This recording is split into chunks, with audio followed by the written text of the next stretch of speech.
wabarakatuh. Saya Junia Titi Kupayangan. Di sini saya akan melakukan praktikum monitoring suhu dan kelembapan menggunakan sensor DHT11.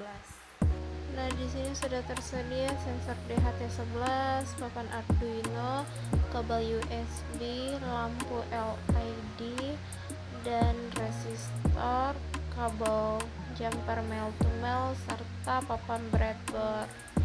Nah, di sini kita langsung saja buat rangkaiannya. Yang pertama, kita pasang sensor DHT11-nya di breadboard.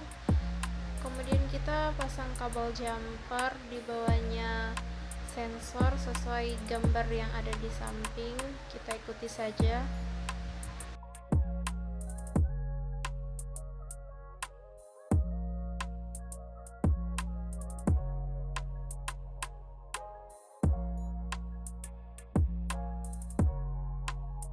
Lalu di sini kita ambil lampu LED, lalu kita pasang di papan breadboard.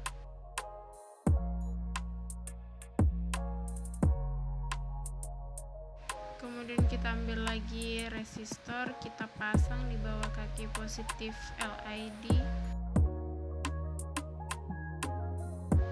Lalu kita ambil kembali kabel jumpernya, kita pasang sejajar dengan kaki resistor.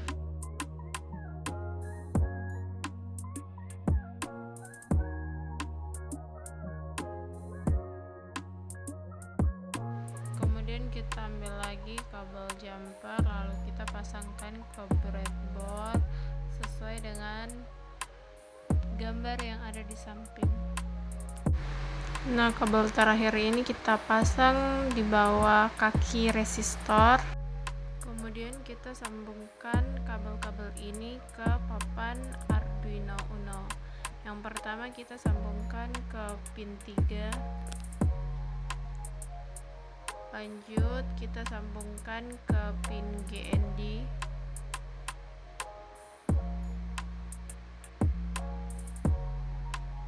Kemudian kita sambungkan ke pin 2.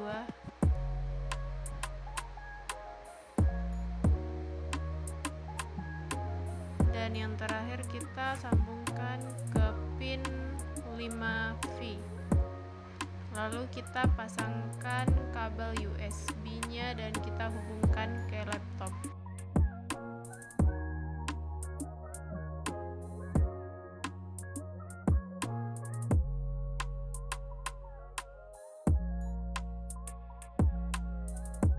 Nah, di dalam laptop ini kita sudah tuliskan kode-kode programnya untuk menjalankannya. Di sini kita klik tanda centang itu untuk melihat apakah ada errornya. Kita pasang dulu kabelnya. Nah, sudah terpasang. Di sini lampu pada papan Arduino-nya sudah menyala. Kemudian kita upload kodenya. Nah, di sini lampunya sudah menyala.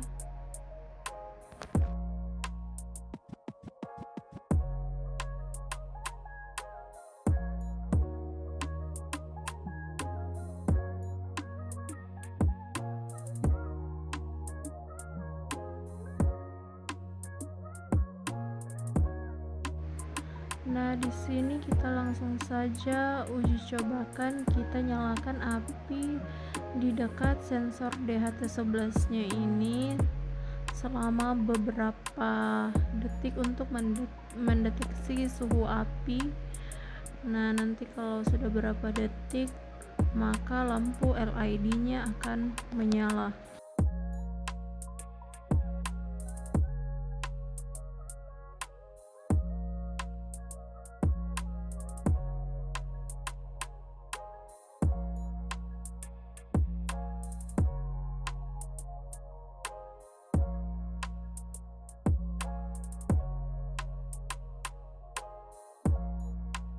Baik, di sini saya akan menjelaskan tentang kode program yang digunakan. Yang pertama di bagian pertamanya itu, yang bagian include DHT-H itu, dan define itu bagian deklarasi library dan konfigurasi pin.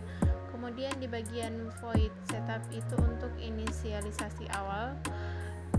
Di situ ada serial begin untuk mengaktifkan komunikasi serial monitor. Kemudian ada serial print untuk menampilkan teks. Kemudian ada pin mode menetapkan LID sebagai output device-nya. Kemudian digital write LED pin, low itu untuk memastikan LID dalam keadaan mati saat program dijalankan. Kemudian bagian ketiga yang bagian fungsi loop itu atau proses berulang. Di situ ada delay 2000 itu untuk memberi jeda selama 2 detik. Kemudian ada float. Di situ untuk pertama membaca nilai kelembapan, kemudian untuk membaca suhu dalam Celsius dan membaca suhu dalam Fahrenheit. Kemudian di bagian blok keempatnya itu yang ada if is none itu untuk mengecek apakah nilai pembaca tidak valid. Kemudian di bagian kelima itu ada perhitungan indeks panas yang bagian float heat. Nah, di bagian itu tuh fungsinya untuk menampilkan hasil dalam bentuk Fahrenheit, kemudian untuk float heat-nya itu untuk hasil dalam Celsius. Kemudian di bagian semua serial print yang ada itu digunakan untuk menampilkan hasil pembacaan di serial monitor. Nah, kemudian yang di bagian terakhirnya itu yang nomor 36 ada if. Di situ digital write dalam kurung LED pin sama dengan high atau else digital write LED pin low. Itu fungsinya jika suhu lebih dari 32 derajat Celcius maka LID-nya akan menyala. Kemudian jika suhu kurang atau sama dengan 30 derajat Celcius maka LID akan mati. Jadi fungsinya ini berperan sebagai alarm visual untuk mendeteksi suhu panas.